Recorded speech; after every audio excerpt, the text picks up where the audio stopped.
بسم اللہ الرحمن الرحیم، السلام علیکم جی۔ آج کچھ باتیں میں آپ کے سامنے رکھنا چاہتا ہوں جو مجھے شدت سے ضرورت محسوس ہو رہی ہے کہ یہ باتیں کرنے والی ہیں۔ وہ انجینئر محمد علی مرزا صاحب کے اریسٹ سے ریلیٹڈ کچھ باتیں ہیں، اور یہ باتیں میں ایک عام مسلمان کی حیثیت سے، ایک عام مسلمان، ایک بہت کمزور مسلمان، ایک خامیوں سے بھرپور مسلمان لیکن ایک شعوری مسلمان کی حیثیت سے کچھ باتیں آپ کے سامنے رکھنا چاہتا ہوں، کیونکہ مجھے محسوس ہوتا ہے کہ بہت شدید ضرورت ہے یہ باتیں اس وقت سامنے رکھنا۔ دو وجوہات ہیں، ایک تو یہ کہ مجھے پتہ ہے کہ میرے کچھ کہنے سے کوئی خاص فرق پڑے گا نہیں، لیکن میری بات اگر اس سوشل میڈیا کے تھرو لوگوں تک پہنچے گی اور ان میں سے اگر ایک دو کے دل میں بھی گھر کر جاتی ہے تو I think it's worth it. دوسری بات یہ کہ مجھے لگتا ہے یہ باتیں کرنے والی ہیں، بار بار لوگوں کے سامنے آنی چاہیے، بیکاز کئی لوگوں کو یہ باتیں جنرلی نہیں پتہ ہوتی۔ تیسری سب سے امپورٹنٹ وجہ یہ ہے کہ دیکھیں، پاکستان میں بہت سارے چیزوں کے اوپر مظالم ہوتے ہیں لوگوں کے اوپر، کبھی اکنامک مظالم، کبھی سیاسی مظالم، لیکن جب خدا کے دین کے نام پہ کچھ ظلم ہو یا غلط کام ہو تو وہ ایک اسپیشل کیس بن جاتا ہے، بیکاز پھر جب اللہ کے دین کے نام پہ ظلم ہوتا ہے تو خدشہ یہ ہوتا ہے کہ اللہ تعالیٰ ایک وقت کے بعد ڈائریکٹ انٹرونشن کریں گے، اور خدشہ یہ ہے کہ پھر دنیا میں ایک ایسا کوڑا برسے گا ہمارے پہ کہ جس کا ہم شاید تحمل نہ کر پائیں۔ تو یہ بڑا خوف ہے، مجھے ذاتی طور پہ ہے، اور ہر اس مسلمان کو جو خدا پہ یقین کرتا ہے، آپ صلی اللہ علیہ وسلم جو اللہ کے آخری نبی ہیں اور رسول ہیں، ان کے دیے ہوئے دین پہ یقین کرتا ہے، اس کو یہ خدشہ ہونا چاہیے کہ اگر اللہ کے دین کے نام پہ ظلم ہو رہا ہے اور اس کے اوپر بولا نہیں جا رہا تو ہو سکتا ہے کہ پھر اللہ تعالیٰ خود ایکشن لیں۔ اس کے بارے میں ایک اور میں ریزن ہے بات کہنے کا، وہ یہ ہے کہ قیامت کے دن میں جب اپنی تمام کوتاہیوں، کمیوں، کمزوریوں کے ساتھ خدا کے سامنے حاضر ہوں گا، کیونکہ جو بھی ہے بہرحال میں اللہ تعالیٰ کا ماننے والا ہوں، اس کے آخری نبی، اس کے رسول صلی اللہ علیہ وسلم کا ماننے والا ہوں۔ تو جب میں اپنی غلطیوں اور کوتاہیوں اور کمزوریوں سمیت ان کے سامنے حاضر ہوں تو کم از کم میں یہ کہہ سکوں کہ جب مجھے دل کی گہرائیوں سے محسوس ہوا کہ ان کے دین کے بارے میں کوئی بات کرنی چاہیے تو پھر میں نے وہ بات کر دی۔ تو اس خدشے کا میں ازالہ کر رہا ہوں کہ کل جواب دہی ہوئی اور پوچھا گیا تو میں کیا جواب دوں گا۔ اس لیے یہ باتیں کر رہا ہوں۔ اور دوسری بات، خدا را اس بات میں جو باتیں کر رہا ہوں یہ کسی مذہبی جماعت، کسی گروہ کے خلاف نہیں ہے، میں سب کی بہت عزت کرتا ہوں۔ اس کی وجہ یہ ہے کہ چاہے جلالی صاحب ہوں، چاہے سام علیہ ظہیر صاحب یا ان کے بھائی ہوں، چاہے ٹی ایل پی ہو، یہ سارے ان سے اختلاف کیے جا سکتے ہیں، ان سے، ان کی رائے سے، ان کے انداز بیان سے کئی معاملوں میں لگتا ہے کہ یہ ذرا زیادہ جو ہے وہ سخت موقف اپنا رہے ہیں جو اس وقت بنتا نہیں ہے، لیکن بہرحال یہ سب وہ لوگ ہیں کہ جن کی میں دل سے عزت کرتا ہوں، اور آپ کو بھی کرنی چاہیے اختلاف رکھنے کے باوجود، بیکاز دنیا کے اندر بظاہر یہ وہ لوگ ہیں جنہوں نے اپنی زندگیاں خدا کے دین کے لیے ڈیڈیکیٹ کر دی ہیں۔ ان سب کی بڑی خدمات ہیں دین کے لیے۔ میں باقیوں کی مثالیں جیسے ٹی ایل پی کی میں آپ کو مثال دیتا ہوں کہ ان سے بہت سارے اختلاف ہوں گے لیکن ان کے اچھے کام بھی ہیں، جیسے فار ایگزامپل مسجد وزیر خان کے اوپر انہوں نے جو ہے ایک بڑا زبردست سٹینڈ لیا، ابھی اس کے لیے ان کی تمام لیڈرشپ، تمام کارکنان خراج تحسین کے مستحق ہیں کہ مسجدیں جو ہیں وہ صرف عبادت کے لیے استعمال ہونی چاہیے اور کسی مقصد کے لیے نہیں۔ تو اس لیے یہ کسی گروہ کے خلاف میں بات نہیں کر رہا، کسی طبقے کے خلاف بات نہیں کر رہا، ہم سب بھائی ہیں، ہم سب انسانیت کے ناطے تو ہیں ہی صحیح بھائی، لیکن سب سے بڑا ناطہ ہمارا یہ ہے کہ آپ بھی مسلمان ہیں، میں بھی مسلمان ہوں۔ ہو سکتا ہے آپ کسی مذہبی جماعت سے ہوں، آپ ہو سکتا ہے میرے سے بہتر مسلمان ہوں، میں کمزور مسلمان ہوں، لیکن بہرحال ہم اسلام کے ناطے سے ایک دوسرے کے بھائی ہیں۔ ہم ایک دوسرے کے ساتھ اختلافات رکھنے کے باوجود محبت اور ہمدردی کا رویہ اختیار کرنا چاہیے، ایک دوسرے کی نیتوں پہ، محرکات پہ سوال نہیں اٹھانے چاہیے، محبت اور ہمدردی کے ساتھ آگے بڑھنا چاہیے۔ اسی لیے میں سب کی دل سے عزت کرتا ہوں، وہ ہر انسان جو خدا کے دین کے بارے میں بات کرتا ہے، جو خدا کے دین کی طرف لوگوں کو بلاتا ہے، میں اس کی دل سے عزت کرتا ہوں، چاہے کسی نوعیت کا بھی میرا اختلاف ہو۔ اور یہ جو باتیں کرنے جا رہا ہوں ایک عام انسان کی حیثیت سے میں کرنے جا رہا ہوں، اور میں تمام عام مسلمانوں کو دعوت دیتا ہوں کہ جہاں جہاں میری آواز پہنچ رہی ہے ان باتوں کے بارے میں ذرا صاف دل سے سوچیں، تمام تعصبات کو سائڈ پہ رکھ کے ایک بار ٹھنڈے دماغ سے۔ پہلی گزارش یہ ہے کہ دیکھیں، بلیسمی کے الزامات لگنا، بلیسمی کے مقدمات دائر کرنے کا رجحان پاکستان میں دن بدن بڑھتا جا رہا ہے.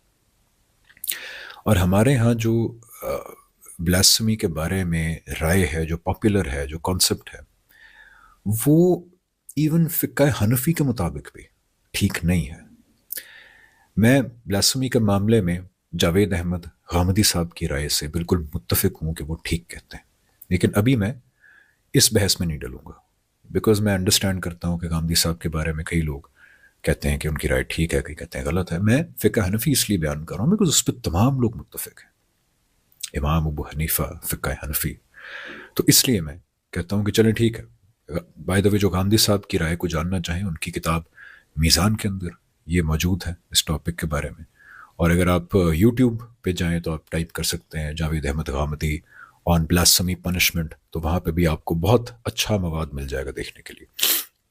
لیکن میں واپس آتا ہوں فقہ حنفی کی طرف. دیکھیں فقہ حنفی میں کئی ایسی چیزیں ہیں جو ہماری پاپولر بلاسمی کے بارے میں بلیف سے بالکل متصاد ہے. فار ایگزامپل بلاسمی جو ہے وہ علل اعلان ہونی ضروری ہے، لیکن سب سے امپورٹنٹ یہ کہ جو شخص بلاسمی کر رہا ہے اگر وہ اپنی بات کی کوئی تعویل پیش کرتا ہے، مثلا ایک طرف تو دیکھیں نا ایسے لوگ ہیں جو کرتے ہیں بلاسمی ڈنکے کی چوٹ پہ کرتے ہیں، مانتے ہیں، جیسے معاذ اللہ قرآن جلانے کے واقعات ہوتے ہیں، یا آپ صلی اللہ علیہ وسلم کے بارے میں معاذ اللہ غیر اخلاقی تصویریں بنانے کے واقعات ہوتے ہیں، تو اب دیکھیں وہ ڈنکے کی چوٹ پہ یہ کام کرتے ہیں. لیکن اب کیس آ گیا جس کے اندر ایک انسان کہہ رہا ہے میں نے توہین نہیں کی، میری بات کا مطلب یہ نہیں تھا، میری بات کا مطلب یہ تھا. فقہ حنفی کے اندر اس کی اس تعویل کو قبول کرنا جج پہ لازم ہے کہ وہ اس کی اس تعویل کو قبول کرے، انلیس کوئی ایکسیپشنل کیس ہو جہاں بالکل جھوٹ لگ رہا ہو. تو اس لیے اب یہاں دیکھیں کہ ہمارے ہاں پاپولر بلیف کیا ہے کہ جس کو 295C کے تحت پکڑ لیا اب وہ کوئی تعویل کرے، وہ کہے میرا یہ مطلب نہیں تھا، وہ مطلب نہیں تھا، اس کی بات کو نہیں مانا جائے گا.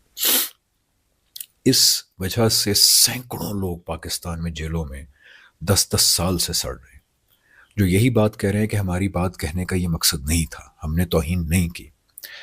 اور ظلم یہ کہ ان کی یہ بات سننے اور قبول کرنا تو دور کی بات ہے، یہ ڈیمانڈ کیا جاتا ہے کہ ان کو جلد از جلد اگر پھانسی پہ نہ لٹکایا گیا تو کمپلین کی جاتی ہے کہ ادارے 295C پہ عمل درآمد نہیں کر رہے. اب دیکھیں کتنا بڑا ظلم ہے، کتنا بڑا ظلم ہے. گزارش یہ ہے کہ یہ رویہ اگر ہم نے نہ بدلا، دین کے نام پہ یہ ظلم ہے تو اور سب چھوڑ دیں آپ بات، آپ فقہ حنفی کے کانسیپٹ کو ہی ذرا پڑھ لیں اور دیکھیں کہ کیا یہ صحیح رویہ ہے کہ اگر کوئی توہین کرتا ہے لیکن وہ کہتا ہے، اگر تو بظاہر لگتی ہے لیکن وہ کہتا ہے جی میرا یہ مطلب تھا، تو اس کی بات قبول نہ کرنا کتنا بڑا ظلم ہے. اب آتے ہیں انجینئر محمد علی مرزا پہ. دیکھیں عام لوگ تو پاکستان میں ظلم کا شکار ہیں، جیلوں میں سڑ رہے ہیں، ان کے وکیلوں کو بھی قتل کر دیا جاتا ہے. لیکن اب معاملہ اس سے بھی اوپر چلا گیا کہ عام لوگ نہیں بلکہ وہ لوگ جو دین کو اپنی زندگیاں وقف کر چکے ہیں. آپ صلی اللہ علیہ وسلم جو اللہ کے آخری نبی اور رسول ہیں، ان کے تھرو جو اللہ نے دین دیا، اس کی ترویج، اس کے فروغ کے لیے اپنی زندگیاں ڈیڈیکیٹ کر چکے ہیں. ان لوگوں کے اوپر بھی اب 295C لگانے کی اپیل ہوتی ہے، اور یہ معاملہ بہت عرصے پہلے سے چلتا آ رہا ہے، جیسے جنید جمشید صاحب، طارق مسعود صاحب اور انجینئر محمد علی مرزا صاحب. اب اس میں ہوا کیا ہے؟ ہوا یہ ہے کہ ایسا انسان جس نے اپنی زندگی خدا کے دین کو ڈیڈیکیٹ کر دی ہے، اس نے اظہار خیال کے دوران کچھ ایسے الفاظ استعمال کر دیے جو لوگوں کو آبجیکشنیبل لگے. اب کیا رویہ ہونا چاہیے؟ آپ خود دیانت داری سے سوچیں. کیا رویہ یہ ہونا چاہیے کہ اس کو کہیں کہ پھانسی پہ لٹکا دو 295C کے تحت؟ یا رویہ یہ ہونا چاہیے کہ آپ سے تمام اختلافات ہیں، جیسے مجھے بھی محمد علی مرزا صاحب سے بہت سارے اختلافات ہیں، علمی اختلافات بھی ہیں، ان کے لہجے سے اختلافات ہیں، انداز بیان سے اختلافات ہیں، لیکن ایسا انسان بہرحال جس نے اللہ کے دین کے نام پہ اپنی زندگی وقف کی ہے، اگر وہ اپنے اظہار خیال کے درمیان کچھ ایسے الفاظ استعمال کرتا ہے جو مناسب نہیں لگتے کئی لوگوں کو، تو کیا یہ رویہ ہونا چاہیے؟ کیا یہ دین کی ٹھیک انٹرپریٹیشن ہے کہ پھانسی میں لٹکا دو گستاخی کے جرم میں؟ یا پھر زیادہ یہ کہ انسان ہمدردی سے یا چلیں غصے سے ہی کہہ دے کہ یار یہ آپ نے صحیح الفاظ استعمال نہیں کیا، آئندہ نہیں کرنے، اور بار بار توجہ دلائے. کیونکہ یہ کیسے ممکن ہے کہ ایک انسان جو اپنی زندگی خدا کے دین کو ڈیڈیکیٹ کر چکا ہے، وہ خدا کی، اس کے رسول صلی اللہ علیہ وسلم کی گستاخی کرے؟ How does that make sense? ذرا خود سوچئے. چلیے اسلام کو ذرا ایک سائڈ پہ رکھیں, میں آپ کو کرسچن پادری کی مثال دیتا ہوں. کیا عقل اس بات کو مانتی ہے کہ ایک پادری ہو جو 40 سال سے جنگلوں میں چلے کاٹ رہا ہے, ان کا جو رہبانیت کا کانسیپٹ ہے, وہ صبح شام بائبل پڑھتا ہے, وہ حضرت عیسیٰ اور بائبل اور کرسچینٹی کو پھیلانے کے لیے اس نے اپنی جان لگا دی ہے, اور اس کے بارے میں ہم کہیں کہ اس نے حضرت عیسیٰ کی گستاخی کر دی یا اس نے بائبل کی توہین کر دی؟ Does that make sense? It doesn't. اگر وہ اپنے اظہار خیال میں کوئی ایسے لفظ استعمال کر دے گا جو ہمیں لگے گا سیمنگلی بائبل کی اس کے اندر مناسب الفاظ نہیں ہے بائبل کے بارے میں, حضرت عیسیٰ کے بارے میں, تو ہم زیادہ زیادہ یہ کہیں گے کہ یار اپنا ذرا الفاظ پہ نظر ثانی کرو, یا آپ نے ٹھیک الفاظ استعمال نہیں کیے, مناسب نہیں ہے. لیکن کہنا کہ اس نے توہین کر دی, پھانسی پہ لٹکائے, تو یہ کسی بھی طرح اخلاقی طور پہ, دینی طور پہ, ریشنلی, انٹلیکچولی صحیح رویہ نہیں ہے, اور یہ بدقسمتی سے بڑھتا جا رہا ہے. اب دیکھیں جنید جمشید صاحب کے ساتھ کیا ہوا. ایک ایسا انسان جس نے جس چیز کو دل سے دین سمجھا, اس کو اپنی زندگی بدل دی اس کے لیے, پھر تبلیغ کے لیے اپنی جی جان لگا دی. ان کو سوچیں 295C بلاسمی ان کے اوپر کہا گیا کہ لاگو کی جائے, ان کو معافی مانگنی پڑی آگے. طارق مسعود صاحب جو 100 اختلافات صحیح, لیکن بہرحال وہ ایک ایسے انسان ہیں کہ جنہوں نے اپنی زندگی خدا کے دین کی ترویج کے لیے وقف کر دی ہے. اس طرح انجینئر صاحب 100 اختلافات ان سے صحیح, لیکن بہرحال یہ حقیقت ہے کہ ان کو صبح شام قرآن اور حدیث پڑھانے میں گزرتے ہیں. انہوں نے اپنی زندگی اللہ کے دین کو وقف کر دی ہے. تو اس لیے گزارش بس یہ ہے کہ تھوڑا سا سوچئے کہ بلاسفمی کے حوالے سے ہمارے ہاں رویے کتنے غلط ہیں, ان رویوں کے نتیجے میں کتنا فساد اور کتنا ظلم ہو رہا ہے. اور خدشہ یہ ہے اگین, کیونکہ قرآن میں آتا ہے کہ جو پرسیکیوشن ہے, خاص طور پر ریلیجس پرسیکیوشن, اللہ تعالیٰ فرماتے ہیں کہ وہ قتل سے بھی بڑا گناہ ہے. تو اللہ کے دین کے نام پہ اگر یہ چلتا رہا تو آپ دیکھیں کہ دنیا میں پھر اگر اللہ کا کوڑا ہم پہ برس گیا تو شاید ہم تحمل نہ کر سکیں اس کا. اور سب سے بڑی بات یہ کہ ذرا سوچی آخرت کے اندر یہ کہ عین ممکن نہیں ہے کہ جب یہ بات حضور صلی اللہ علیہ وسلم کو پتہ لگے کہ ایسے لوگ جنہوں نے ان کے دین کی ترویج کے لیے اپنی زندگیاں وقف کی تھیں, ان سے 100 اختلافات صحیح, لیکن انہوں نے انداز بیان میں کچھ غیر مناسب الفاظ بول دیے, تو آپ نے کہا کہ ان کو پھانسی پہ چڑھا دو. تو یہ عین ممکن ہے کہ حضور صلی اللہ علیہ وسلم قیامت کے دن سب سے زیادہ غضبناک ہوں اس بات کے اوپر, اور پھر اللہ تعالیٰ کا غضب وہ تو برداشت کرنے کے لائق نہیں ہے. گزارش یہ ہے کہ بس جو میں باتیں کہہ رہا ہوں وہ ایک عام کمزور مسلمان کی حیثیت سے, لیکن ایک بھائی کی حیثیت سے پلیز ذرا سنیے گا, اور ذرا تھوڑی دیر کے لیے ٹھنڈے دماغ سے تعصبات کو سائڈ پہ رکھ کے سنیے گا. یہ رویے اگر چلتے رہے تو میں ڈرتا ہوں اس دن سے کہ اللہ تعالیٰ کا کوڑا چلنا پڑے ہمارے پہ. Thank you so much.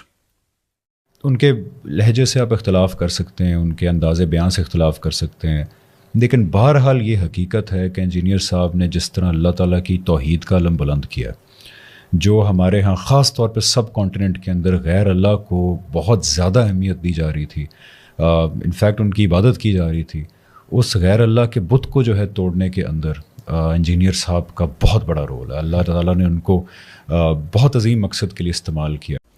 Engineer محمد علی مرزا صاحب آپ کو اپنا استاد بھی مانتے ہیں, روحانی پیشوا بھی کہتے ہیں, آپ سے بہت سیکھتے بھی ہیں. آپ ان کا جو طریقہ کار ہے اس سے کس حد تک اختلاف کرتے ہیں یا اسے ٹھیک سمجھتے ہیں کہ جس طریقے سے وہ صحابہ کرام پہ بھی یا اولیاء کرام پہ جس طریقے سے وہ بات چیت کرتے ہیں, آپ سمجھتے ہیں کہ دعوت کا کام اس طریقے سے ٹھیک ہے یا اس طریقے سے نہیں ہونا چاہیے, اس سے معاشرے میں انتشار پھیل سکتا ہے؟ میرے بھائی, میں اپنے سب معاصرین سے بہت محبت کرتا ہوں. جو آدمی بھی دین کی خدمت کر رہا ہے میں اس کو عزت ہی کی نگاہ سے دیکھتا ہوں. جن چیزوں سے مجھے اختلاف ہوتا ہے ان کو میں شائستگی کے ساتھ بیان کر دیتا ہوں, اور وہ چند ہی چیزیں. میرا ایک خاص منہاج ہے. میرے نزدیک ہمارے معاشرے میں کچھ لوگ سلفی منہاج کو اختیار کیے ہوئے ہیں, کوئی فقہ و تدبر کا منہاج اختیار کیے ہوئے ہیں. میں اپنے منہاج کی وضاحت کرتا رہتا ہوں, میں اسی کو درست بھی سمجھتا ہوں. اس کی بنیاد پر میں ظاہر ہے کہ کسی رائے پہ تنقید بھی کروں گا, لیکن اس میں کسی خاص شخص کو کبھی موضوع نہیں بناتا. ایسے ہی بات کیسے کرنی چاہیے, اس کا اسلوب کیا ہونا چاہیے, اس میں آپ جانتے ہیں کہ میں بارہا یہ کہتا رہتا ہوں کہ محبت کا طریقہ اختیار کریں, احترام کا طریقہ اختیار کریں, تنقید کرنے کے لیے چند چیزیں ناگزیر ہیں، انہیں ہمیشہ ملحوظ رکھیں۔ تنقید بنیادی ہونی چاہیے، اس میں ہر فرد کو موضوع نہیں بنانا چاہیے۔ اس طرح کی بہت سی چیزیں ہیں جو میں بیان کرتا رہتا ہوں۔ میرا خیال ہے کہ وہ سب لوگوں کے لیے ہیں، اس میں کسی خاص شخص کو موضوع بنانے کی ضرورت نہیں۔ میں ان سے بھی بہت محبت کرتا ہوں، ان کی بہت عزت کرتا ہوں۔ جو لوگ سوال کرتے ہیں، جس طرح کہ ہم نے ماشاءاللہ آپ کے اندر دیکھا کہ آپ نے سوال کرنے کی کھلی اجازت دی، اس طریقے سے کیا اجازت ہونی چاہیے کہ آدمی کے ذہن میں جو بھی سوال ہے، خواہ وہ شریعت کے خلاف ہے، اسلام کے خلاف ہے، ایون صحابہ کرام کے خلاف ہے، تو اس سوال کی گنجائش ہماری شریعت دے دی کہ آپ کچھ بھی پوچھ سکتے ہیں؟ سوال کرنے کا ہر شخص کو حق حاصل ہے، سوال میں کیا خرابی ہے؟ سوال ہی سے علم بڑھتا ہے۔ کسی کے سوال کرنے پر آپ پابندی لگائیں گے تو یہ تو ذہن پر پابندی لگانا ہے۔ اس کے ذہن میں وہ بات رہے گی، وہ پہلے کانٹے کی طرح ہوگی، پھر جاڑ جنکار بن جائے گی۔ علماء کا کام یہ ہے کہ وہ سوالات کو سنیں، بلکہ اس کی حوصلہ افزائی کریں، لوگ اپنی بات کہیں تاکہ ان کو مطمئن کرنے کے مواقع پیدا ہوں۔ ہماری نوجوان نسل، ہم بہت سارے لوگ دیکھتے ہیں کہ الحاد کی طرف جا رہے ہیں، خدا کے وجود سے انکار کر رہے ہیں، اور اس میں کوئی دو رائے نہیں ہے۔ ماشاءاللہ آپ کی اس میں بڑی خدمات ہے، لوگ آپ سے آ کے ہر طرح کے سوال پوچھتے ہیں اور ریورٹ بھی ہوتے ہیں، بہت سے لوگوں کو ہم خود بھی جانتے ہیں ایسا ہوا۔ ایک تو اگر کوئی بندہ انکار کر دیتا ہے، مسلمان ہونے کے بعد مرتد ہو جاتا ہے، اس کی کیا سزا ہے؟ جو سزا ہمیں بتائی جاتی ہے کیا وہی سزا ہے؟ اور ان لوگوں کو کیسے دین کے قریب لایا جا سکتا ہے جو بالکل خدا کے وجود کے انکاری ہو گئے ہیں؟ اب ہمارا تعلق سب لوگوں سے دعوت کا تعلق ہے۔ ہم اپنی بات کہیں گے، ان کے اشکالات دور کرنے کی صحیح کریں گے، دین کی شرح و وضاحت کرتے رہیں گے۔ ہر شخص نے اپنا فیصلہ خود کرنا ہے، اس پر دین میں بھی کوئی پابندی نہیں لگائی گئی۔ اللہ تعالیٰ نے اعلان کر دیا ہے کہ دین کے معاملے میں کوئی جبر نہیں ہے۔ جس کا جی چاہے وہ اللہ کا شکر گزار بندہ بن کے رہے، جس کا جی چاہے وہ کفر اختیار کر لے، اما شاکر و اما کفورا۔ اس کی کوئی سزا مقرر نہیں کی گئی، نہ اس طرح کے معاملات میں جزا و سزا کی بنیاد پر لوگ صحیح راہ پر آتے ہیں۔ دعوت کا تعلق، محبت کے ساتھ تعلیم کا تعلق قائم کرنا چاہیے۔ وہ ہمیں ہمارے رب کا بھی حکم ہے، ہمارے پیغمبر کا بھی اسوہ ہے، اس میں کوئی کوتاہی نہیں کرنی چاہیے۔ ہم نے دیکھا جی پاکستان میں مختلف علمی تاریخی بحثیں آج کل چھڑی ہوئی ہیں، مختلف علماء یزید کے بارے میں، معاویہ کے رضی اللہ تعالیٰ عنہ کے بارے میں، واقعہ کربلا، باغ فدق، سیدنا فاطمہ کا، ان سب چیزوں پہ گفتگو کر رہے ہیں۔ ایک بحث و نزاع کی روایت زندہ ہوئی ہے۔ تو اس میں ہم نے یہ دیکھنے میں سامنے آیا کہ علماء ایک دوسرے کے خلاف مختلف نقطہ نظر کو توہین اور گستاخی پہ محمول کر رہے ہیں، یہاں تک کہ بعض لوگوں کے خلاف مقدمات درج ہو گئے اور بعض لوگوں کو جیل بھی جانا پڑا۔ تو یہ آپ نے تو بہت تفصیل سے بتایا کہ تاریخی واقعات کو کیسے دیکھنا چاہیے، لیکن علماء کو جو اس وقت اس میں انوالو ہیں اور وہ دوسرے کے موقف کو گستاخی قرار دے کے FIR کٹوا رہے ہیں یا اس کو توہین قرار دے رہے ہیں، اس فضا کو آپ علمی روایت کے ارتقاء میں کیسے دیکھتے ہیں؟ بہت افسوسناک، اصل میں اس کا خاتمہ ہو جانا چاہیے، علماء کو سمجھنا چاہیے یہ عبرت کا باب ہے، ایسے نہیں کریں کبھی وہ۔ یعنی صحیح طریقہ یہی ہے کہ آپ کسی چیز سے اختلاف رکھتے ہیں تو بس اپنے اختلاف کو دلائل کے ساتھ بیان کریں۔ ہر چیز میں گستاخی ڈھونڈنے کا طریقہ یہ لوگوں کے درمیان نفرت پیدا کرتا ہے۔ ابھی میں نے ذکر کیا مولانا سید ابو اللہ صاحب مودودی کی کتاب خلافت و ملوکیت کا۔ خلافت و ملوکیت کے بہت سے مباحث سے مجھے بھی اختلاف ہے، بعد کی تحقیقات سے میرا زاویہ نظر بھی بعض معاملات میں مختلف بن گیا۔ میں نے صلاح الدین یوسف صاحب کی جس کتاب کا ذکر کیا وہ ایک دوسرے زاویہ نظر کو پیش کرتی ہے، لیکن یہ بات کہ مولانا سید ابو اللہ صاحب مودودی نے کوئی گستاخی کر دی ہے، اس طرح کی چیزیں بہت افسوسناک ہیں۔ علمی چیزوں کو علمی طریقے ہی سے دیکھنا چاہیے۔ ایک مسلمان جو اللہ پر ایمان رکھتا ہے، اللہ کے پیغمبروں پر ایمان رکھتا ہے، صحابہ کرام کے ساتھ محبت کرتا ہے، کیوں گستاخی کرے گا؟ اور اگر فرض کیجئے کہ کسی آدمی نے اس طرح کی بدزبانی کہیں کی ہے تو اس کے معاملے کو اللہ پر چھوڑ دیجئے۔ آپ علمی طریقے سے اس چیز کی غلطی واضح کرنے کا طریقہ اختیار کریں، اس سے ہمارے ہاں علمی فضا پیدا ہوگی، تحقیق کرنے کا ذوق پیدا ہوگا، ایک دوسرے کی عزت کرتے ہوئے اپنا نقطہ نظر پیش کرنے کے لیے ترغیب ہوگی۔ یہی صحیح طریقہ ہے۔ یہ کوئی بھی شخص، بعض اصلاح کے مدعی بھی اسی طرح کی لغویات شروع کر دیتے ہیں، بہت سخت زبان استعمال کریں گے، دوسرے لوگوں کا مذاق اڑائیں گے، استہزاء اور استخفاف کے طریقے اختیار کر لیں گے۔ اس سے اجتناب کرنا چاہیے، انسان کو سیکھنا چاہیے۔ پھر ہوتا کیا ہے کہ پھر جب اپنے اوپر آتی ہے تو وہی آگ گھر تک پہنچ جاتی ہے اور آپ بھاگے پھرتے ہیں اس کے بعد۔ تو یہ طریقہ نہیں اختیار کرنا، کسی حال میں بھی اختیار نہیں کرنا چاہیے۔ مجھے بتائیں ہمارے ہاں جنید جمشید جیسا نیک اور صالح شخص، کیا وہ سوچ سکتا تھا گستاخی کرے؟ ایک بات اس نے بیان کی، زیادہ سے زیادہ توجہ دلا دیں. بالکل یہی طریقہ اہل علم کو بھی اختیار کرنا چاہیے. یعنی آپ اتنی بات کہہ کے خاموش ہو جائیں کہ بھائی آپ کا یہ اسلوب ٹھیک نہیں تھا، آپ نے بتا دیا بس. اس کے بعد اگر آپ کو اس بات کی تردید کرنی ہے تو دلائل کے ساتھ کیجیے، اور علمی طریقے سے، علمی انداز سے، علمی اسلوب میں اس کو پیش کریں. تو مجھے تو اس کھیل سے کبھی کوئی دلچسپی نہیں ہوئی، اور اللہ کا بڑا شکر ہے کہ میں نے اس میں کبھی کوئی ایک لفظ بھی اپنی طرف سے نہیں کہا.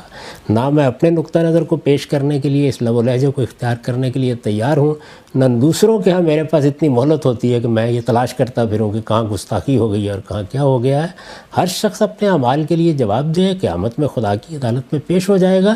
علمی طریقے سے کسی غلطی پر توجہ دلانی ہے. بلکہ میں تو اب اس سے بھی آگے پہنچ گیا ہوں کہ دوسروں کی غلطیاں چننے اور ان کو توجہ دلانے سے دلچسپی کیا ہے. ہمارے پاس خدا کا دین ہے، ہم اس دین کو اس کے اصل استدلال کے ساتھ پیش کریں، یہی بہت کافی. مفتی صاحب، انجینئر علی مرزا صاحب آج کل توہین رسالت کے مقدمے میں گرفتار ہیں، آپ کا اس بارے میں کیا موقف ہے؟ یہ جو 295C کا قانون ہے نا، یہ ایسا لگتا ہے کہ شدت پسند مولویوں کے ہاتھ میں دشمنی نکالنے کا ایک کھلواڑ بن چکا ہے. جب چاہو جس پہ چاہو توہین رسالت کا الزام لگاؤ اور عمر قید کی سزا کے لیے پھر جج پہ، تھانے پہ دباؤ ڈالو. جج سزا نہیں سناتا تو اس کو قتل کی دھمکیاں، وکیل اس کو فیور کرتا ہے تو اس کو قتل کی دھمکیاں، کوئی اگر اس کے فیور میں بیان دے تو اس کو قتل کی دھمکیاں، کہ گستاخ کا جو ہے یار بھی غدار ہے اور گستاخ کا یار کو بھی قصبی سر قلم کیا جائے گا. یہ اس وقت پاکستان میں چل رہا ہے. مجھے ایسا لگتا ہے کہ اس قانون کی وجہ سے نا ایک دن کوئی بھی مولوی باہر نہیں ہوگا، سب ایک دوسرے پہ الزام لگا لگا کے سب ایک دوسرے کو اندر کر چکے ہوں گے، اور جو سیکولر لبرل لوگ ہیں، جو حقیقی گستاخ ہیں، وہ لائف کو انجوائے کر رہے ہوں گے، اور سارے مولوی ایک دوسرے پہ الزام لگا لگا کے، سارے مولوی نہ کہیں مذہبی اسکالر، سارے مذہبی اسکالر کہاں ہوں گے؟ اندر. بریلویوں کو دیوبندیوں سے چڑھا ہے تو انہوں نے دیوبندیوں کی گستاخانہ عبارتیں نکالی ہوئی ہیں کہ یہ دیوبندی اشرف علی رسول اللہ کلمہ پڑھایا، یہ گستاخ، یہ دیوبندیوں کے پیچھے نماز نہیں ہوتی، یہ سارے گستاخ رسول ہیں. ان کو ٹھڑک ہے ان سے بھی، جو بریلویوں میں متشدد لوگ ہیں، ہر بریلوی کی بات نہیں کر رہا، جو متشدد ہیں بریلویوں میں معتدل لوگ بھی ہیں، تو امام حرم کے پیچھے نماز نہیں پڑھتے کہ یہ گستاخ رسول ہیں، یہ وہابی ہیں گستاخ رسول ہیں. تو انہوں نے اپنی ٹھڑک پوری کی یہ وہابیوں کو گستاخ رسول قرار دے کے. صحیح ہے نا؟ ان کے اس تلوار سے جو حقیقی گستاخ ہیں وہ بچے ہوئے ہیں، ان کو کوئی نقصان نہیں. تو نمازیں پڑھنا چھوڑ دیں، گستاخ رسول ہے، گستاخ رسول ہیں. پھر اہل حدیثوں کے خلاف کسی نے ٹھڑک نکالی، ان کی کوئی عبارتیں نکالی، یہ گستاخ رسول ہے. حالانکہ وہ بھی نام تو بہر اللہ رسول کا لیتے ہیں، دعویٰ تو ان کا بھی یہی ہے کہ ہم اللہ رسول کو فالو کرتے ہیں، تو وہ بھی مذہبی لوگ ہیں. بریلویوں کا بھی دعویٰ ہے کہ ہم عاشق رسول ہیں. پھر دیوبندیوں نے کچھ عبارتیں نکالی کہ تمہارے والوں نے بھی تو یہ لکھا ہوا ہے. تو یہ سارے گستاخی کے فتوے مولوی ایک دوسرے پہ لگا رہے ہیں. پھر انجینئر علی مرزا صاحب کا ظہور ہوا، جن کو ان کے فینس کہتے ہیں اس صدی کے مجدد اعظم. یہ مر گئے تو اسلام کو بہت بڑا نقصان ہوگا. انہوں نے فرقوں کی دکانیں بند کی. جتنے گستاخیوں کے فتوے انجینئر علی مرزا نے لگائے دوسروں پہ، وہ سارے ریکارڈ توڑ دیے اس نے. اتنے فتوے تو میرا خیال ہے بریلویوں نے کسی پہ نہیں لگائے، اہل حدیثوں نے نہیں لگائے. اس کا تو کام ہی یہ تھا کہ اشرف علی رسول اللہ گستاخ. ہم بیان کر رہے ہیں انجینئر صاحب، وہ خواب کی بات تھی اور بیداری میں غیر اختیاری طور پہ زبان پہ آئی. یہ ان کا مقصد ختم نبوت کے انکار نہیں تھا، لیکن نہیں، نہ انجینئر مانے نہ اس کے فین مانے، کہہ رہے نہیں یہ دیوبندی گستاخ ہیں. پھر چشتی رسول اللہ وہ گستاخ. یہ سارے فتوے کس کے ہیں گستاخیوں کے؟ یہ انجینئر علی مرزا کے فتوے ہیں. اس نے کہا چشتی رسول اللہ گستاخ، اپنے نام کا کلمہ پڑھایا. ہم نے ایکسپلین کیا بھائی معین الدین چشتی بہت بڑے بزرگ تھے، ان سے پوچھا جائے گا کہ معین الدین چشتی صاحب آپ کی بات کا مطلب کیا تھا. اشرف علی تھانوی نے کلمہ پڑھوایا تو پوچھا جائے گا حضرت آپ کی بات کا مطلب کیا تھا. انجینئر نے کہا نہیں، مطلب نہیں. جب بابوں کی باتیں آتی ہیں تو یہ لوگ مطلب تلاش کرتے ہیں، اپنے بابوں کو ڈیفینڈ کرتے ہیں. بابے تے شاہی کوئی نہیں، میرے نبی جیسا تے ہے ہی کوئی نہیں. یہ نعرے لگائے نہیں لگائے انجینئر نے. معین الدین چشتی رحمۃ اللہ علیہ کی بات آئی، بھائی وہ بڑے اللہ والے بزرگ تھے، لاکھوں لوگ ان سے اسلام فائدہ اٹھایا. تو ان سے پوچھا جائے کہ اس کا مطلب کیا ہے، تو ان کی کتابوں میں ان کے مریدین نے بتایا بھائی وہ ختم نبوت کے قائل تھے، ہم نے بھی اس کا مطلب بتایا. اور صحیح مطلب بتایا, کیونکہ ان سے پوچھا جائے گا نا آپ کی بات کا مطلب کیا ہے. انجینئر کے جو فینز ہیں, اسٹوڈنٹس ہیں, انہوں نے کہا نہیں بابوں کا دفاع مت کرو, کسی بات کا کوئی مطلب نہیں ہوتا, جو لکھا ہے وہی مطلب ہے. تو آج اپنے جال میں صیاد آ گیا, خود پھنس گیا ہے. تو یہ سارے منجن ہیں مذہبی اسکالروں کے گستاخیوں کے فتوے, جو منجن انجینئر نے جتنا بیچا ہے اتنا تو کسی نے نہیں بیچا. یہ منجن ہر وقت کیڑے نکالنا, لونڈے باز قرار دیا ہے بزرگوں کو اس نے معاذ اللہ. ان کے اعمال دیکھو, ان کی تہجد دیکھو, ان کی کتابیں دیکھو, ان سے جو اللہ نے دین کی خدمت لی ہے وہ دیکھو, کہ ان کو لونڈے باز قرار دینا یہ بہت بڑا جرم ہے. کسی مسلمان کو اغلام بازی کا مرتکب, لواطت کا مرتکب قرار دینا یہ جرم ہے. شریعت نے کہا ہے کہ اچھا محمل تلاش کرو. تو انجینئر کے فین کیا کہتے ہیں, انجینئر کے فینس نے کیا کہا, لو اپنے بابوں کا کیا کر رہے ہیں, دفاع کر رہے ہیں. بھائی شریعت کا حکم ہے, کسی مسلمان کے عمل کی کوئی بات اگر وہ کرتا ہے اس کے بات کے 100 مطلب نکلتے ہیں, 99 غلط اور 1 صحیح, تو ہمیں کون سا مطلب نکالنا ہے, صحیح والا. یہ بابوں کا حکم نہیں ہے, یہ کس کا حکم ہے, اسلام کا حکم ہے. تو آج وہی بابا اپنے ہی ان فتووں کا خود ہی پھنس گیا ہے. ہم تو آج بھی انجینئر کو ڈیفینڈ کر رہے ہیں کہ انجینئر نے اگر عیسائیوں کے بارے میں یہ کہہ دیا, یہ میں ذرا پی لوں, کیا خیال ہے, مزہ نہ آئے پیسے واپس. یہ شہد بھی بلوچستان کے پہاڑوں کا خالص شہد ہے, دکان سے خریدا ہوا شہد نہیں ہے. ایک بات سمجھ میں آ رہی بات, بلوچستان کے پہاڑوں کا خالص چھوٹی مکھی کا. اور اس میں جو لیمن ڈلا ہے وہ میرے اپنے درخت کا لیمن ہے. آج جمعے کی نماز سے پہلے میں درخت سے لیمن توڑ رہا تھا, خالص آرگینک, کوئی یوریا نہیں ہے. مزہ نہ آئے تو پھر پیسے واپس ہوں گے کہ نہیں ہوں گے؟ مجھے پتا ہے آپ لوگ کو تکلیف ہو رہی ہے. اور یہ 1 گھنٹہ کم از کم لیمن اس پانی کے اندر پڑا رہا ہے, اس سے اس کی کڑواہٹ آئی ہے. لیمن کے چھلکے میں بہت سارے خزانے دفن ہیں, سمجھ رہے ہو؟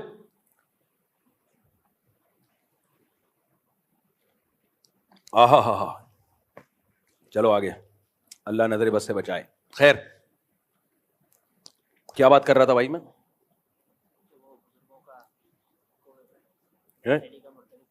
ہاں, بزرگوں کو بدفعلی کا مرتکب اس بندے نے قرار دیا, اور چشتی کو کہہ دیا کہ اللہ کے نبی کا کلمہ پڑھا ہے, محی الدین چشتی رحمۃ اللہ علیہ کو.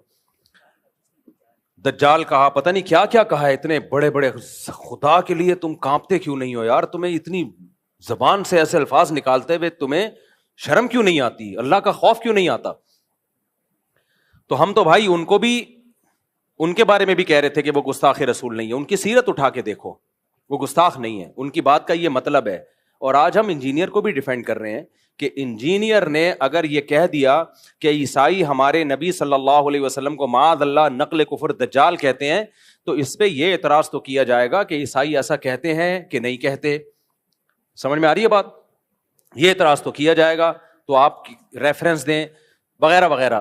یہ اعتراض نہیں کیا جائے گا کہ انجینئر نے نبی کی توہین کی ہے, کیونکہ انجینئر علی مرزا نے خود معاذ اللہ نقل کفر نبی کو دجال نہیں کہا ہے, کسی اور کی طرف نسبت کی ہے کہ نبی کیا ہے, معاذ اللہ نقل کفر دجال ہے, معاذ اللہ. کسی اور کی طرف نسبت کرنے سے انسان توہین رسالت کا مرتکب نہیں ہو جاتا, 295C اس پہ نہیں لگتا. تو اس لیے ہم ان متشدد مولویوں سے کہتے ہیں کہ آپ کو بھی انجینئر کے خلاف جب اپنی دشمنی نکالنی ہے تو کسی جائز طریقے سے نکالو, 295C کا سہارا مت لو. یہ تو وہی کام کیا جو انجینئر کرتا رہا ہے بزرگوں کے خلاف, جس پر ہم اس پہ اعتراض کرتے رہے ہیں. تو آپ نے بھی وہی کام شروع کر دیا, پھر اس میں اور آپ میں فرق کیا ہو گیا, کیا فرق ہو گیا؟ تو یہ بالکل نہیں بنتا اس موقع پہ 295C. اور جو مولوی اس پہ خوش ہو رہے ہیں نا کہ نہیں 295C میں ہم اس کو لٹکوائیں گے, بھائی پھر آپ بھی جب کسی کا کلمہ کفر نقل کریں گے نا, جن لوگوں نے جا کے FIR کٹائی, انہوں نے کیا کہا کہ انجینئر نے نبی کے بارے میں یہ الفاظ کہے ہیں, تو انہوں نے بھی تو نقل کیے نا, تو پھر ان پہ بھی 295C لگاؤ کہ یہ انجینئر کے بارے میں کہہ رہے ہیں, انہوں نے ایسا کیا. پھر میں اگر یہ بات نقل کر رہا ہوں تو مجھ پہ بھی لگاؤ. پھر تو میرے بھائی, تو میں کہہ رہا ہوں کہ یہ 295C کا قانون, یہ قانون بالکل درست ہے, ہم اس قانون کے خلاف نہیں ہیں, لیکن اس کو مولویوں نے, جو متشدد مولوی ہیں, انہوں نے کھلواڑ بنایا ہوا ہے, تماشا بنایا ہوا ہے. اس کو تماشا بننے نہیں دینا ہے. میں سمجھا پا رہا ہوں اپنی بات؟ کچھ متشدد مولویوں کی اپنی ٹھڑک ہے جو انہوں نے دشمنی نکالنی ہے تو اس کے لیے 295C جیسے مقدس قانون کا سہارا لے رہے ہیں. وہ یہ 295C کی توہین ہے, میں سمجھتا ہوں اس قانون کی توہین ہے یہ. جب چاہو منہ اٹھا کے جس کو چاہو گستاخ رسول قرار دے دو. جب بھی کوئی شخص کلام کرتا ہے شریعت اس کو مہلت دیتی ہے کہ اس سے اس کی بات کا مطلب پوچھا جائے گا کہ تمہارا مقصد کیا تھا. جنید جمشید نے جب کوئی کلام کیا اس سے پوچھا جانا تھا کہ آپ کا مقصد کیا تھا, اس کو ایکسپلین تو کرنے دیتے. فوراً فتویٰ لگا دیا اس نے حضرت عائشہ کی توہین کی اور جو ایئرپورٹ پہ اس کے ساتھ اشر ہوا. یہ بہت بڑا مسئلہ بن چکا ہے. تو اس لیے یہ ذاتی دشمنیوں کا اب یہ جو ہے نا قانون, یہ کچھ مولویوں نے ذاتی دشمنیوں کا ذریعہ بنایا ہے. ہم ناموس رسالت سے بڑھ کر کسی چیز کو ویلیو نہیں دیتے. مسلمان جو بھی ہو عاشق رسول ہے, جو نبی سے محبت نہیں کرتا وہ مرتد ہے. تو اس لیے اس مسئلے میں بابانگ دوہل کہتا ہوں, چاہے انجینئر سے میرے 100 اختلافات ہوں, لیکن یہ جو 295C اس بیس پہ لگایا گیا ہے کہ اس نے عیسائیوں کے بارے میں یہ کہا کہ دجال معاذ اللہ نقل کفر نبی کی طرف نسبت کی, عیسائیوں کی طرف, تو یہ توہین کا کیس نہیں بنتا. اس پہ سمجھ میں آ رہی ہے بات کہ نہیں آ رہی ہے؟ ہاں, انجینئر نے اس کے علاوہ بہت ساری فضول باتیں کی ہیں. مولانا عمران صفدر صاحب ہیں, قیصر احمد راجہ صاحب ہیں, آپ ان کی ویڈیوز دیکھ لیں. عمران صفدر صاحب نے تو ایک ایک کچے چھٹے کھولے ہوئے ہیں, اور کس قدر بد کلامی کی ہے صحابہ کے بارے میں, کس قدر بد زبانی کی ہے صحابہ کرام کے بارے میں. تو اس پہ آپ ایکشن لیں, اس پہ ہم بھی آپ کے ساتھ ہیں. لیکن یہ جو بنا دیا ہے کہ جی عیسائیوں کے بارے میں یہ کہا, اچھا کچھ لوگ یہ کہتے ہیں کہ اس نے عیسائیوں کے بارے میں یہ کہہ دیا کہ عیسائیوں نے معاذ اللہ ہمارے نبی کو دجال کہا ہے, تو عیسائیوں کی زندگیوں کو اس نے غیر محفوظ کر دیا پاکستان میں. یہ کسی حد تک اس بات کی میں لاجک ہو سکتی ہے کہ عیسائیوں کی زندگیوں کو اب کچھ متشدد لوگ اٹھیں گے, عیسائیوں کو نہ مارنا شروع کر دیں. حالانکہ ایسا ہوگا نہیں. عیسائی 4 آدمی تھوڑی ہیں, پوری مسیحی برادری ہے, اور وہ منع بھی کر رہے ہیں بھائی ہم نہیں کہتے نبی کو معاذ اللہ, ہم دجال نہیں کہتے. لیکن مان لیا جائے تو جس نے یہ 295C کا پرچہ کٹایا ہے انجینئر کے خلاف, اس نے انجینئر کی جان کو بھی تو غیر محفوظ کر دیا نا. پھر اس کے خلاف بھی احتجاج ہونا چاہیے. جب ہمارے ملک میں کسی پر گستاخی کا, گستاخ رسول کا فتویٰ لگتا ہے کہ یہ گستاخ ہے, تو آپ کا کیا خیال ہے اب اس کی جان محفوظ ہے؟ نہ, اس کے کورٹ نے اگر سزا نہیں دی نا اس کو, تو عوام میں سے کوئی سرپھرا اٹھتا ہے اور اس کو اڑا دیتا ہے اور ہیرو بن جاتا ہے. تو یہ 100 اختلافات انجیل علی مرزا سے ہمارے, لیکن انسانی خون سے, انسانی جانوں سے کھیلنا یہ اسلام کا حکم نہیں ہے. اور ایک اہم ترین بات علماء کرام اور مفتیان کرام کے لیے, ویسے بھی میں آپ کو بتاؤں, یہ آپ سوال اگر کسی بھی بڑے دارالافتاء میں لکھ کے بھیجیں, مثال کے طور پر انجینئر نے جو الفاظ استعمال کیے نا عیسائیوں کی طرف نسبت کی, آپ جامعۃ الرشید میں فتویٰ بھیجیں, آپ بنوری ٹاؤن میں فتویٰ بھیجیں, آپ بنوریا میں بھیجیں, آپ دارالعلوم کرنگی میں بھیجیں, جامعہ فاروقیہ میں, یا بریلویوں کے کسی بڑے معتبر ادارے میں, کوئی بھی اس پہ گستاخی کا حکم نہیں لگائے گا. سمجھ میں آ رہی ہے بات؟ کوئی بھی معتبر دینی ادارہ اس بیس پہ نہیں کہے گا کہ اس نے گستاخی کی ہے, کسی اور بیس پہ کہہ دے کوئی اور بات. تو اس لیے اگر آپ نے 295C کا پرچہ کرانا ہے تو یہ پرچہ نہیں بنتا, اس پہ نہیں بنتا پرچہ. سمجھ میں آ رہی ہے بات؟ کہ میں ڈیفینڈ نہیں کر رہا اس کو, میں یہ نہیں کہہ رہا وہ صحابہ کے بارے میں بہت اچھا بولتا ہے, اس نے تو جو بکواسات کی ہیں وہ دنیا کے سامنے ہیں.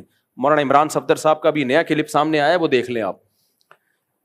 اور ہاں, ایک اہم بات یہ کہ جب آپ کسی کو گستاخ قرار دے رہے ہیں تو اس کا مطلب آپ اس کو مسلمان قرار دے رہے ہیں یا مرتد قرار دے رہے ہیں؟ بولو. گستاخ رسول مومن ہو سکتا ہے, تو آپ اس کو کافر قرار دے رہے ہو کہ نہیں قرار دے رہے؟ اور حدیث میں کیا آتا ہے, اگر تم کسی کو کافر کہو اور وہ نہ ہوا تو وہ کفر کا وہ کہاں لوٹے گا؟ تمہاری طرف لوٹے گا. اور پوری امت کے علماء کا اجماع ہے, اس میں کوئی دیوبندی بریلوی کا فرق نہیں ہے. شیعہ ہو, سنی ہو, دیوبندی ہو, بریلوی ہو, حنفی ہو, شافی ہو, مالکی ہو, حنبلی ہو, پوری امت کا اس مسئلے پر اجماع ہے. اور آج سے نہیں صدیوں سے اجماع ہے کہ ایک آدمی کے کلام ایسا کلام کیا جو کفریہ کلمہ ہے, لیکن اس کی بات کے 100 مطلب نکالے جا سکتے ہیں, 99 مطلب نکلتے ہیں کفر والے. ایک مطلب ایسا ہے کہ جس میں تعویل کر کے مسلمان بنایا جا سکتا ہے اس کو. پوری امت کا اجماع ہے کہ وہ ایک مطلب لیا جائے گا اس کا, کیونکہ اسلام میں کسی مسلمان کو کافر قرار دے دینا یہ اس کو قتل کرنے سے زیادہ بدتر ہے. لا یجرمنکم شنآن قوم علی الا تعدلوا, قرآن کے الفاظ ہے, اے ایمان والوں کسی کی دشمنی تمہیں عدل و انصاف سے نہ روکے. اگر آپ کو کسی سے دشمنی ہے تو یہ نہیں کہ اسلامی حکام ہی آپ چینج کر دیں. تو انجینئر سے تو ہمیں یہ شکایت ہے کہ آپ بھی انجینئر کے جو فینز ہیں نا, ان سے تو ہمیں یہ شکایت ہے کہ آج آپ اپنے بابا کا دفاع, میں تو دفاع کر رہا ہوں انجینئر کا, میرا بابا نہیں ہے وہ, لیکن آپ کس منہ سے دفاع کر رہے ہو؟ اب آپ کہہ رہے ہو نا اس کا یہ مطلب نہیں تھا, اس کا یہ مطلب تھا, تو ہم بھی تو یہی کہتے تھے اشرف علی تھانوی کا یہ مطلب نہیں تھا, یہ مطلب تھا, معین الدین چشتی کا یہ مطلب نہیں تھا, یہ مطلب تھا. اور جو بابوں کے واقعات ہیں جن میں آپ نے ان کو معاذ اللہ اغلام بازی کا مرتکب قرار دے دیا, ہم کہے وہ بڑے نیک بزرگ تھے, ان کا یہ مطلب نہیں تھا کہ وہ اس میں مبتلا تھے. مبتلا ہوتے اتنے بڑے بڑے بزرگ پبلک کے سامنے یہ کام نہ کر رہے ہوتے. لیکن آپ نے کہا نہیں, مطلب کچھ نہیں ہے, مفتی طارق مسعود اپنے بابوں کا دفاع کر رہا ہے. تو آج آپ کا تو منہ ہی نہیں ہے اپنے بابے کا دفاع کرنے کا, آپ کا تو منہ سرے سے ہے ہی نہیں. ہمارا پھر بھی منہ ہے, ہم اپنے بابوں کا بھی دفاع کر رہے تھے اور تمہارے بابے کا بھی دفاع کر رہے ہیں.